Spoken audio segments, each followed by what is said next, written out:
शोएब, मैंने एक वीडियो सुनी है अभी रिसेंटली। इसमें एक बंदा क्लेम कर रहा होता है कि जो एच पाइलोरी इन्फेक्शन है, एच पाइलोरी बेसिकली एक कीड़ा है जो दिमाग में घुस जाता है और दिमाग में कभी आधे सर का दर्द करता है, कभी पूरे सर का दर्द करता है, कभी पाँव सर का दर्द करता है।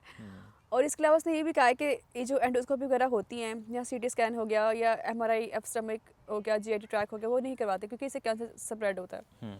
तो इसके बारे में क्या कहेंगे आप? वर्बल डायरिया का लफ्ज़ सुना है आपने?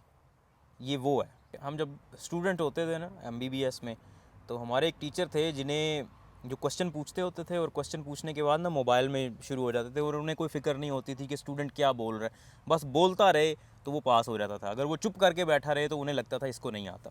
और बिल्कुल ऐसे ही केस है, वो उसके माइंड में जो कुछ आया उसने बोल दिया। एच पाइलोरी की कीड़ा है और इसकी 3 किस्में हैं, आईजीए, आईजीजी, आईजीएम। मतलब इंतहाई स्टूपिड हरकत है। और मैं समझता हूँ कि जो बंदा उसको लेकर आया है अपनी वीडियो में और पॉडकास्ट में, उसको पकड़ना चाहिए कि तुम मतलब कम से कम किसी अथेंटिक बंदे को तो लेकर आओ जो अपनी बात को बैक कर सके एविडेंस की बेस पे, कि ये एविडेंस है, ये कोई रिसर्च है, इस बेस पे मैं ये बात कर रहा हूँ। अपनी तरफ से बना के बातें। आई थिंक 1 मिलियन 10 लाख से भी ज़्यादा लोगों ने उस वीडियो को देखा हुआ है।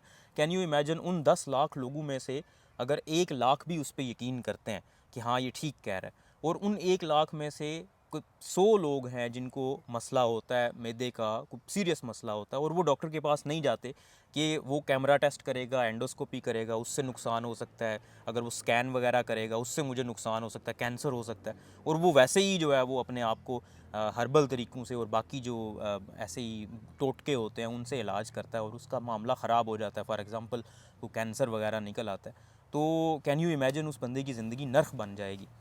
और ये लोग रिस्पॉन्सिबल होंगे। बस हमारे यहाँ क्योंकि रूल्स एंड रेगुलेशंस नहीं है ऐसे लोगों को पकड़ने के लिए जो इस तरह के फॉल्स क्लेम्स करते हैं। और ये सिर्फ पाकिस्तान में नहीं, इंडिया में भी ऐसे ही है। पिछले दिनों की खबर है कि एक कंपनी थी, उसने ऑयल का प्रचार किया कि बालों को रीग्रो करता है, आपको गंजेपन को ख़त्म करता है, और उसकी वजह से बहुत सारे लोगों की बेनाई चली गई और उनको इन्फेक्शन भी हो गए आइज़ के। तो इन चीज़ों को जो है ना, वो मिस इन्फॉर्मेशन को ख़त्म होना चाहिए। किसी तरह से कोई स्ट्रिक्ट रेगुलेशन होनी चाहिए कि क्या बात करनी है और क्या बात नहीं करनी। जुल्म है ये।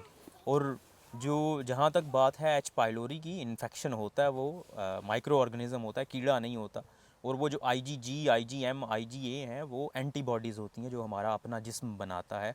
वो कीड़े की किस्में नहीं होती और वो दिमाग के अंदर नहीं जाता कीड़ा। और ये जो बायोप्सी होती है ये बेसिकली ये अल्सर नहीं करती, कैंसर नहीं करती, बल्कि कैंसर को डिटेक्ट करने के लिए इस्तेमाल होती है कि कैंसर तो नहीं है या कोई मसला तो नहीं है वहाँ पे। और जो स्कैन्स होते हैं वो डॉक्टर हमेशा उस वक्त ही करता है जब बहुत ज़रूरी होते हैं, बेजा स्कैन्स नहीं किए जाते। और कुछ स्कैन्स होते हैं जिनसे थोड़ा सा रिस्क बढ़ जाता है, इसीलिए बार बार स्कैन से मना किया जाता है। और अगर कोई पेशेंट कह रहा हो कि मेरा स्कैन करवाओ तो उसको भी मना किया जाता है कि तुम्हें स्कैन की ज़रूरत नहीं है। कुछ जो एडवांस स्कैन्स हैं जैसे एमआरआई वगैरह, उनसे तो वैसे भी उनकी रेडिएशंस नहीं होती और वो कैंसर काजिंग नहीं होते, मतलब उनमें रिस्क नहीं बढ़ता। ये सारे फॉल्स क्लेम्स थे उस बंदे के। आई डोंट नो उसकी क्या क्वालिफ़िकेशन है, डॉक्टर तो डेफिनेटली नहीं है वो।